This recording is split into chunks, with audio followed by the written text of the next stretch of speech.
बिस्मिल्लाहिर्रहमानिर्रहीम। अस्सलाम वालेकुम। मैं हूं अली असगर और आप देख रहे हैं मेरा यूट्यूब चैनल। कादियानी मुबारक सानी केस का फ़ैसला एक बार फिर मुतनाज़ा।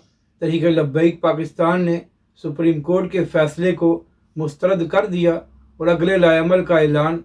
इस वीडियो में हम इसी के मुतालिक बात करेंगे।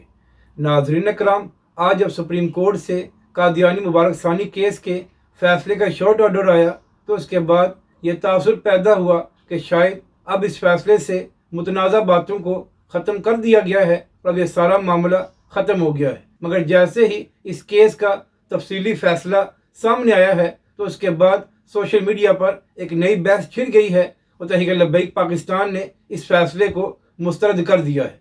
नाज़रीन कराम, तहरीक लब्बैक पाकिस्तान के नायब अमीर पीर सैयद ज़हीर हसन शाह साहब ने सुप्रीम कोर्ट के बाहर मीडिया से बात करते हुए कहा कि यह फ़ैसला तज़ादात का मजमूआ है और तहरीक लब्बैक पाकिस्तान इसको मुस्तरद करती है।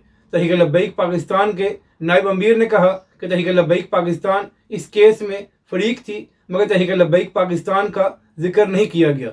इसके बाद पीर साहब ने मीडिया से बात करते हुए कहा कि ख़त्म नबूवत के मामले पर ना ही सौदाबाजी हो सकती है और ना ही समझौता हो सकता है। पीर साहब ने कहा कि हम बहुत जल्द वकला और उलमाए कराम से इस फैसले पर राय लेंगे और उसके बाद तहरीक लब्बैक पाकिस्तान अपने अगले लाएअमल का ऐलान करेगी। नाज़रीन कराम, तहरीक लब्बैक पाकिस्तान और हाफ़िज़ साद रिज़वी ने पहले भी ये बयान दिया था कि हम किसी ऐसे फ़ैसले को तस्लीम नहीं करेंगे जो पाकिस्तान के आइन और शरीयत के ख़िलाफ़ होगा।